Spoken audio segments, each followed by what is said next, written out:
안녕하세요. 우리가 보통 얼굴의 아름다움, 얼굴의 미에 대해서 논할 때 얼굴 안에 구성 요소죠. 눈, 코, 입이 중요하다는 사실은 다들 아실 겁니다. 따라서 성형수술을 계획을 할 때도 눈성형, 코성형이라는 것이 성형수술 중에서 가장 많은 비율을 차지를 할 텐데요. 오늘은 이런 눈성형, 코성형이 회복 과정이 어떠한지, 얼굴의 이미지에 어떠한 영향을 끼치는지에 대해서 참고 자료를 통해서 알아보도록 하겠습니다. 자료를 보시면 이분은 본인이 이제 조금 신경 쓰였던 부분들이 콧대가 낮아서 얼굴이 조금 넓어 보이고 밋밋해 보여요. 이 부분 한 가지랑 예전에 눈 성형 수술을 하셨는데 쌍꺼풀이 너무 묻혀 들어가서 눈이 작아 보이고 조금 더 화려한 쌍꺼풀을 갖기를 원하셨고요. 또한 이제 눈 크기에 대한 욕심이 있으셨기 때문에 트임에 대해서도 문의를 하셨던 분입니다.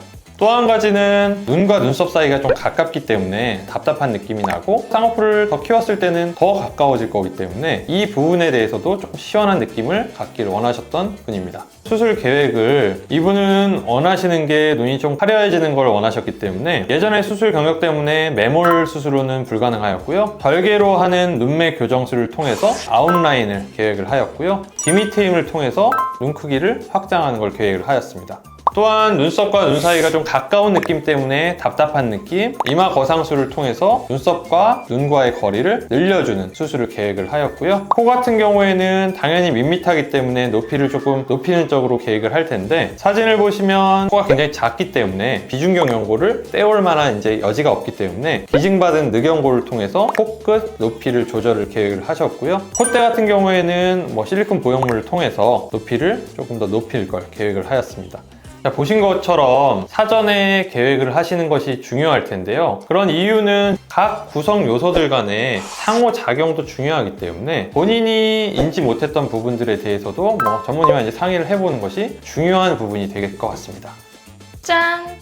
안녕! 자, 그러면 이런 수술들을 계획했을 때 중간 단계, 회복 기간에 어떤 일들이 발생을 할지에 대해서 궁금해하시는 분들이 많을 텐데요. 자, 다음 자료를 보시면 왼쪽 사진은 수술 당일 사진이 되겠고요. 오른쪽 사진은 수술 다음날 사진이 될 텐데요. 수술 당일에는 붙이고 있는 것들이 굉장히 많습니다. 사진을 보시면 일단 이마 거상을 하셨기 때문에 붕대가 이제 크고 넓죠? 이 이마 전체에 눌러주는 역할을 위해서 이렇게 이마에 붕대를 안고 나온다고 생각하시면 될 것 같고요. 눈 쪽에서는 절개 눈매 교정술을 하였기 때문에 위쪽으로 실밥들, 뒤밑트임을 하였기 때문에 뒤밑 쪽에 실밥이 보입니다. 코 수술을 하였기 때문에 코에 부목이 씌워져 있고요. 지금 여기 사진에선 보이진 않지만 코 안쪽에는 또 출혈 방지를 위해서 솜을 맞고 나오게 됩니다. 다음 오른쪽 사진을 보시면 수술 다음날 사진이 될 텐데요. 지금 사진에선 보이진 않지만 수술하고 하루째가 되면 웬만한 분들은 코 안에 솜을 이제 제거를 할 수 있는 기간이고요. 보시면 이마에 있던 큰 붕대가 사라진 게 보이시죠? 이마 거상이라는 거는 이마보다 위쪽 한 3군데에서 4군데 정도 작은 절개창을 통해서 내시경을 통해서 박리를 하기 때문에 이마의 윗부분의 가운데라든지 양옆에 실밥들이 드문드문 보이는 게 확인할 수 있습니다. 이런 실밥들은 보통 일주일에서 열흘이 지난 다음에 제거를 하게 됩니다.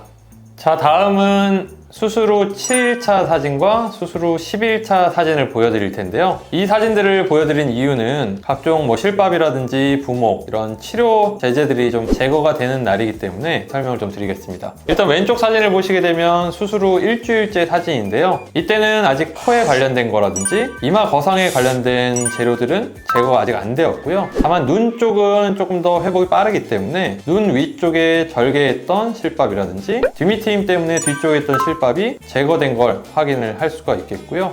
오른쪽을 보시게 되면 10일째 사진인데요. 코의 부목, 이마의 실밥 이런 것들은 이제 수술 후 10일째 제거가 가능하기 때문에 머리를 감으신다든지 세안을 하실 때 부담 없이 하실 수 있는 기간일 거고요. 외모적으로는 수술 후 1일째랑 비교해 보면 이미 눈이나 코 주변에 굉장히 많았던 붓기가 많이 사라진 거를 확인을 할 수가 있습니다. 따라서 한 열흘 정도 되면 세안이 가능하고 메이크업이 가능하기 때문에 좀 메이크업을 어느 정도 하고 일상생활이 좀 가능한 시기라고 생각을 하면 좋을 것 같습니다. 다음 사진은 수술 후 3주째 사진이랑 3개월째 사진인데요.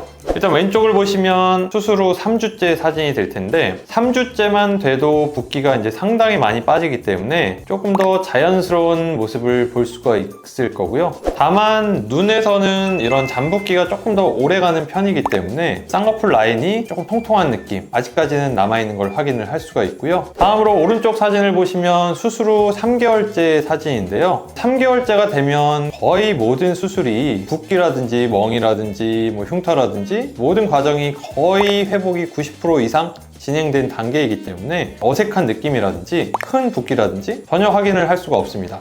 수술 전과 비교를 해보면 눈 크기 자체가 조금 더 눈이 또렷해지고 커진 느낌을 확인을 할 수가 있고요. 트임까지 진행을 하였기 때문에 눈이 좀 확 커졌다, 시원해졌다는 느낌을 가질 수 있는데요. 이게 눈 성형 수술만 영향을 준 게 아니라 실제로는 이마 거상을 하셨기 때문에 이런 시원한 느낌까지도 생긴 걸 확인을 할 수가 있습니다. 또한 밋밋한 느낌이라든지 코가 작아 보이는 부분을 보완을 하기 위해서 비증늑연골, 실리콘 보형물을 사용한 경우인데요. 코에 높이가 생겼기 때문에 선명한 느낌이 생기고 화려한 느낌이 생겼겠지만 눈과의 이제 구성 요소의 조화를 보게 되면 눈 사이가 뭔가 밋밋해 보였던 부분도 코가 높아졌기 때문에 눈과 코 사이의 거리가 조금 더 조화롭게 이루어진 걸 확인을 할 수가 있습니다. 이렇게 이제 구성 요소, 눈, 코 성형 수술로도 입체적인 느낌, 이런 느낌을 이제 낼 수가 있다는 걸 생각을 해보면 좋을 것 같고요. 자, 오늘은 눈 성형, 코 성형, 이마 거상술을 통해서 얼굴의 이미지가 어떻게 변화하는지에 대해서 알아보는 시간을 가졌는데요. 수술을 계획하시는 분이라면 이 영상을 보시고 참고하실 수 있는 시간이 되셨으면 좋겠습니다. 감사합니다.